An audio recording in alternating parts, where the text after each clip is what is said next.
For much of the 2023 season, Detroit Lions defensive coordinator Aaron Glenn has faced a lot of heavy criticism for how his defense has performed.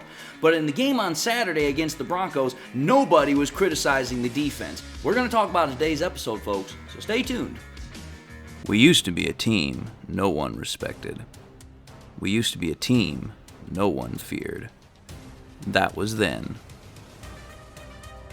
This is now. First victory of the year on the line. Goff's got it. Back, looks, throws, end zone. Yes! Caught! You know who we are. 10-5, end zone, touchdown Detroit Lions! And you know where to find us. We won't be far. We'll be on your front porch waiting for you. We are the New Era Lions. And we are driven by Detroit. Hello, everyone, and welcome back to yet another episode of MCM Motor City Mania. I'm your host, David T. Pike, and as always, we're diving in right now. But before we dive in really quickly, again, I just want to say to those that are coming back, again, thank you all for your view, your support, your patience. Thank you all for everything you do. It absolutely means the world to me, and I'm ever so thankful for my loyal subscribers. It absolutely is just a huge blessing to have. And to those that are tuning into my show for the very first time, I just want to say thank you all for giving my show a shot. Hopefully you all enjoy the content, but even more so, I hope to gain your subscription if I've earned and deserved it. And with that being said to everybody, I just want to say God bless. I hope you all are having an absolutely great day. And with that, let's dive into the content. So here's the thing, folks. When it comes to defensive coordinator Aaron Glenn, there has been a lot of chatter surrounding what's going to happen to him this offseason. There's been a lot of conflict. There's been a lot of animosity. There has been a lot of speculation.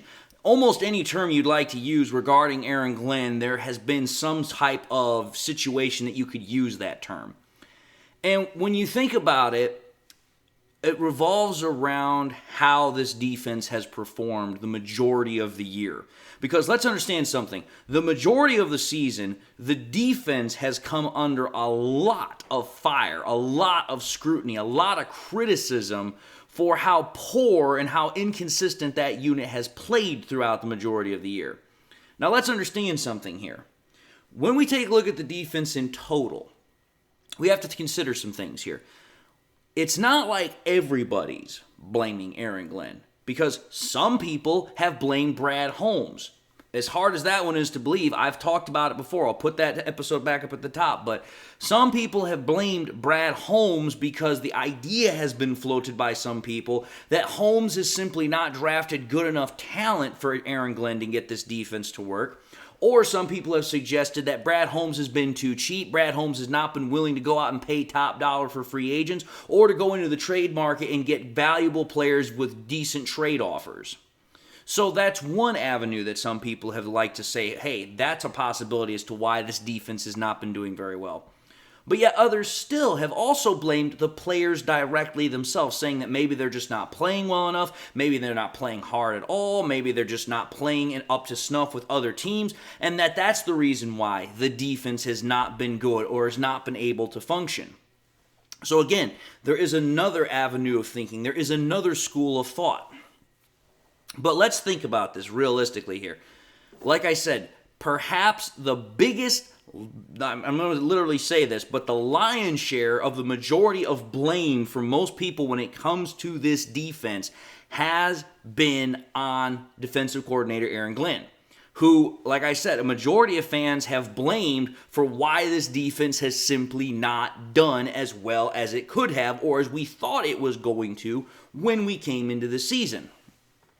And I mean, again, the evidence on Aaron Glenn to support this whole ideology has some pretty strong evidence. Again, I'll put the stats up at the top of the screen here, but when you take a look what the defense has done this year, at least in terms of the stats, in terms of the rankings, again, it's simply not pretty.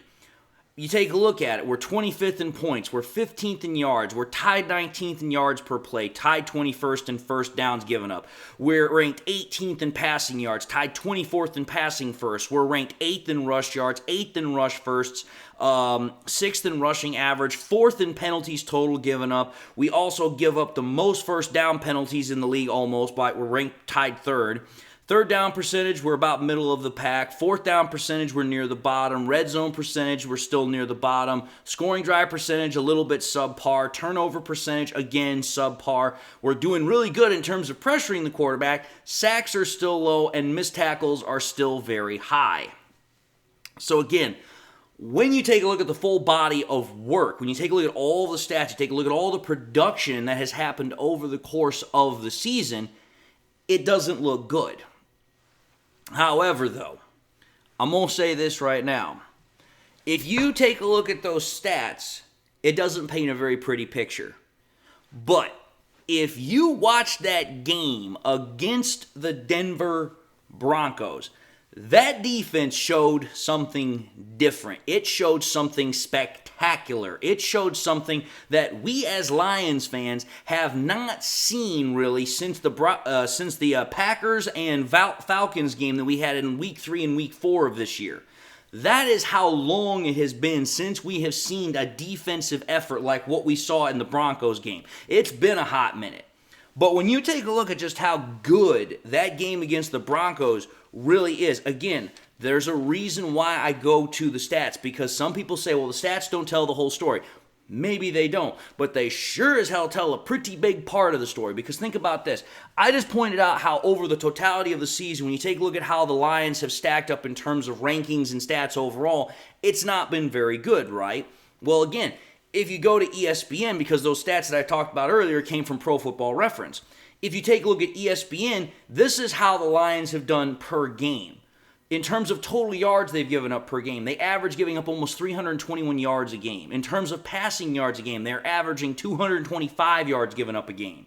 In terms of rushing yards, they're averaging 95, almost 96. And in terms of points given up per game, it's almost 24. So again, the only real good statistic out of those in terms of averages per game for the defense is the rushing component. It's under 100 yards. That is considered a good statistic for a defense because you want to hold opposing offenses to under 100 yards rushing.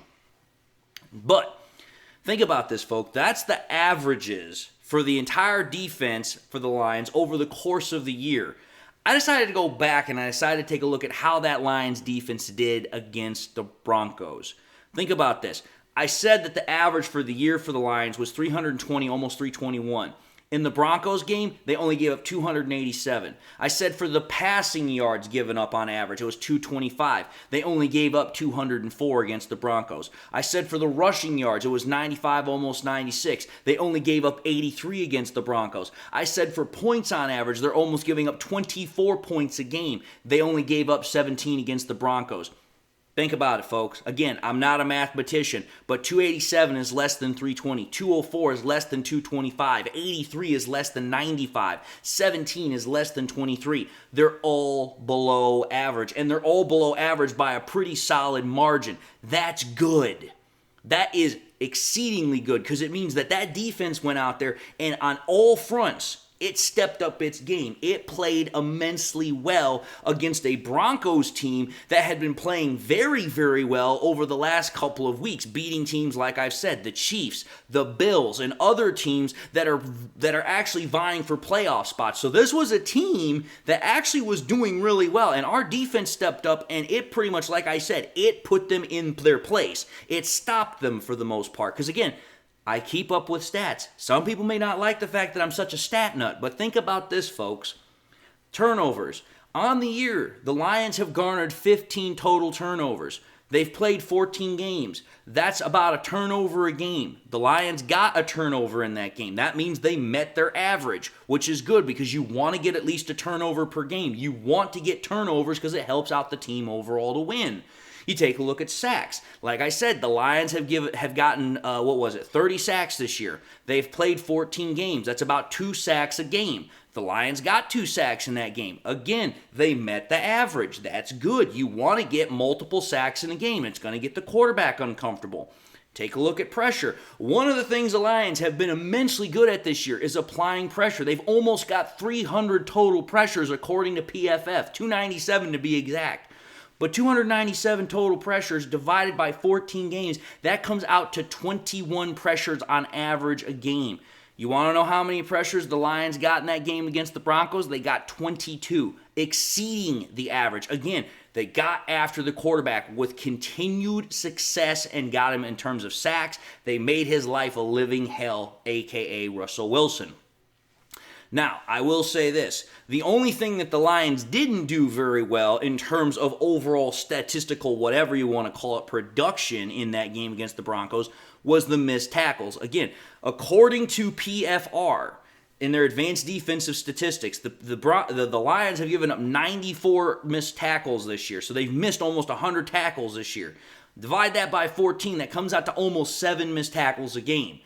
In the game against the Broncos, they had 9. So again, that did exceed the average. That's one you don't want to exceed the average. You want that one to be below average because it means you have sure tackling.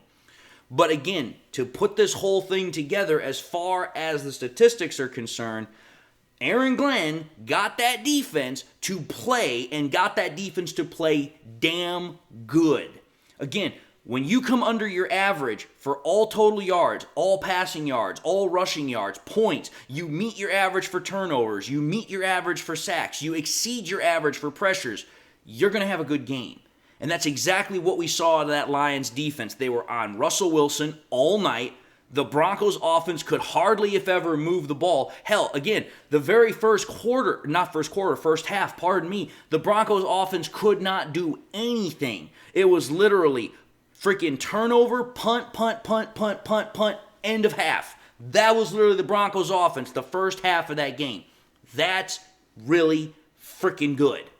So again, like I'm trying to point out here, I'm trying to give Aaron Glenn his credit. I'm trying to give this defense its credit because I know there are Lions fans that watch my content that are like, listen, you can't dog on Aaron Glenn for this game. And you're right, I'm not going to. I'm not going to dog on him for the production aspect.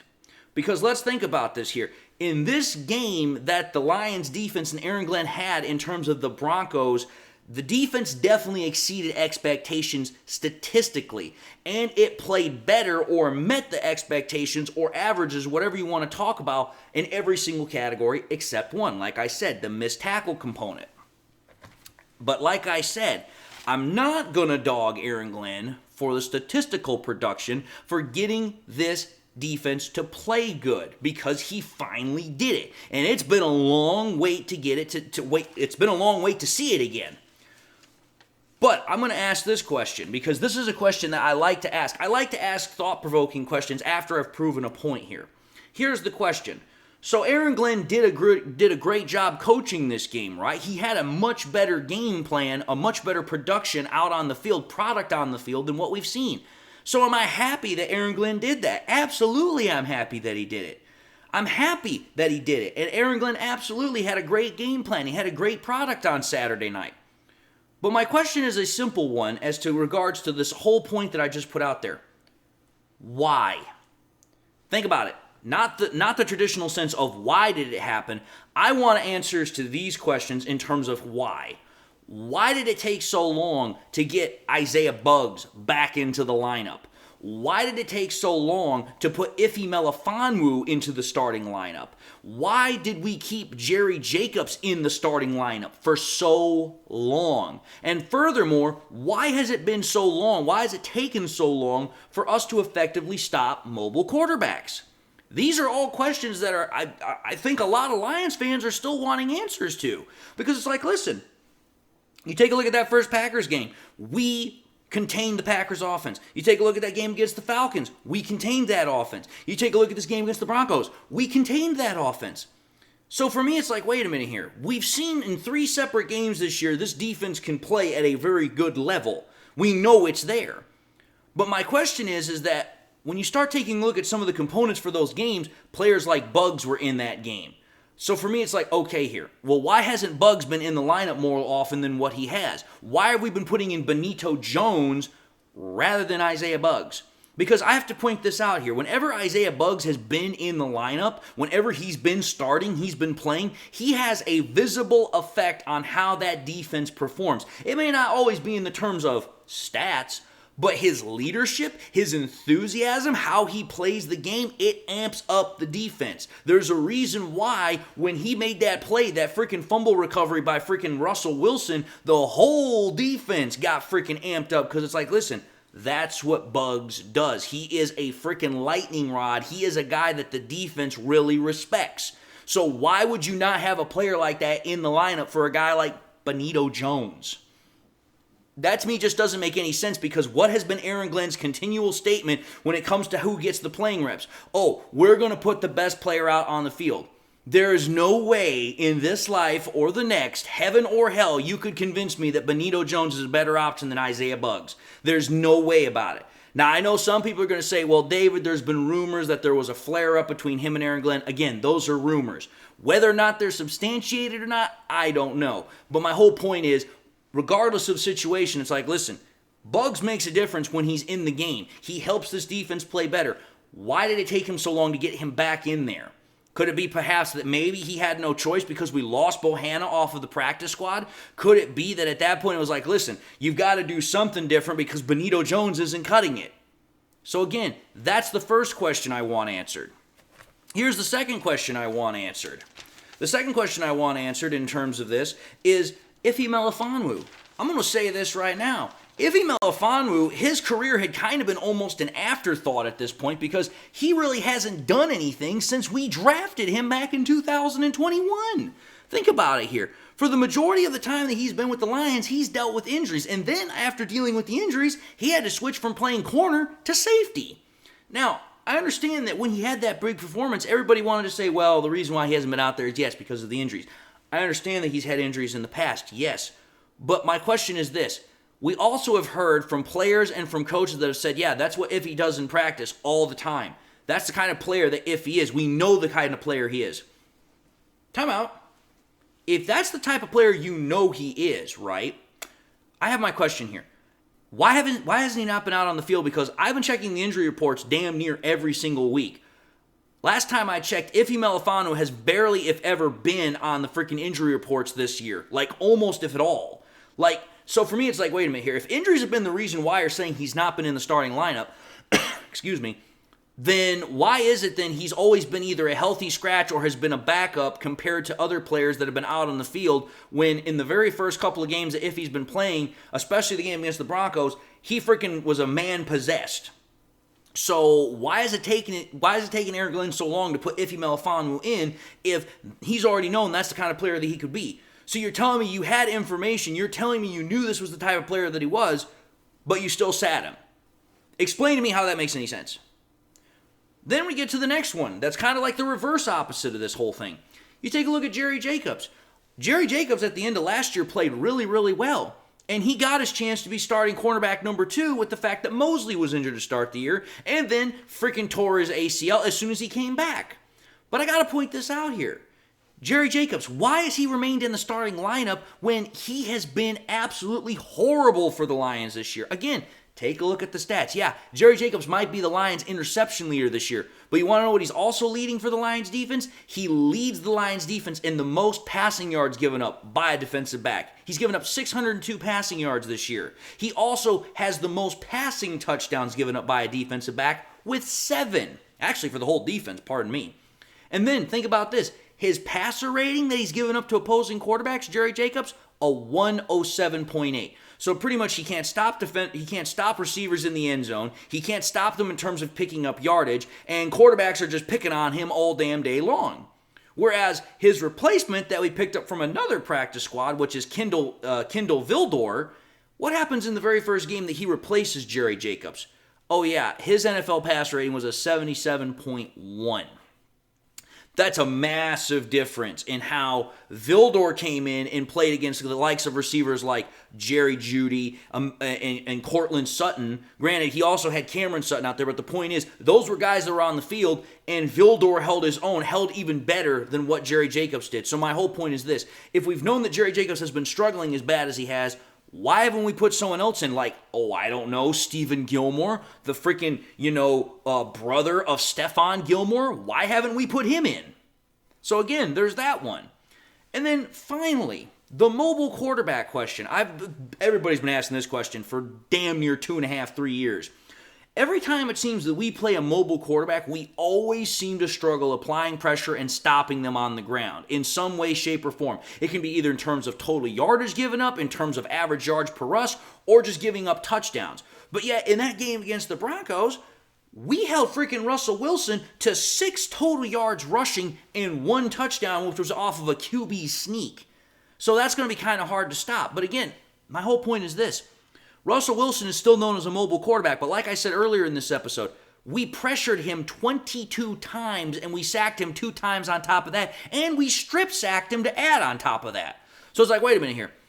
Against Russell Wilson, we pressured the ever-living daylights out of him, we sacked him, we stripped him. Where has this defense been when we've played against the likes of, Justin Fields, Lamar Jackson, and other mobile quarterbacks that have had their way on the ground against us? That's my whole point. Because here's the other thing I got to say about this really quickly. We played against Russell Wilson, right? Russell Wilson might be a little old, but he can still move.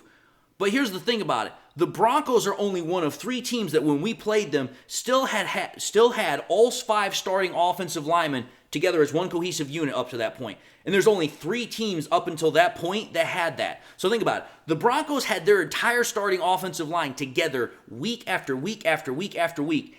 And we still dominated that offensive line and still got after freaking Russell Wilson. My point is this. Where has this been all year? So again, how am I putting this whole thing? Yeah, I am absolutely ecstatic that Aaron Glenn did what he did against the Broncos. I'm ecstatic that he got that defense to play so well. I'm ecstatic because I'm seeing that there's possible hope.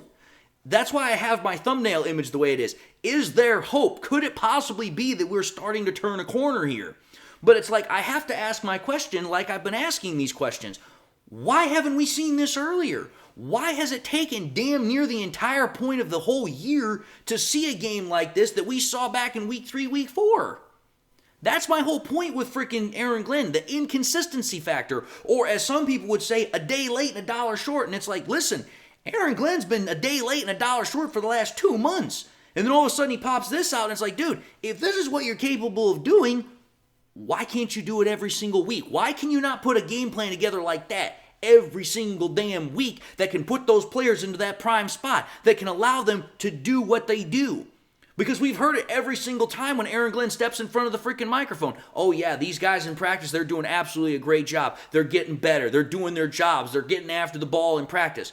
Okay, if they're doing that in practice up against our starting offense, which, again, our starting offense is a pretty damn good offense, just going to say that.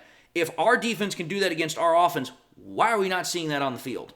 Why have we only seen that 3 games out of 14 games this year? Think about that. 3 out of 14 games have we seen the defense play like what it did against the Broncos. But yet, according to Aaron Glenn, like I said, this is a pretty damn good defense. That's my question. That's my whole thing.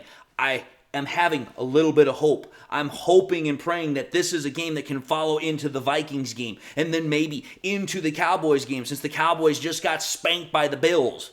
But again, I still have to ask the questions as a logical, reasonable individual. Why have we not seen this more often if we know that you can do this? Especially when you put in guys like Iffy and Vildor, who are not prime starters in the first place. And as backups, they come in and they play well to start with. If you knew they were there, why didn't you use them earlier? I know Vildor was a late season addition off a practice squad, but it's like, come on.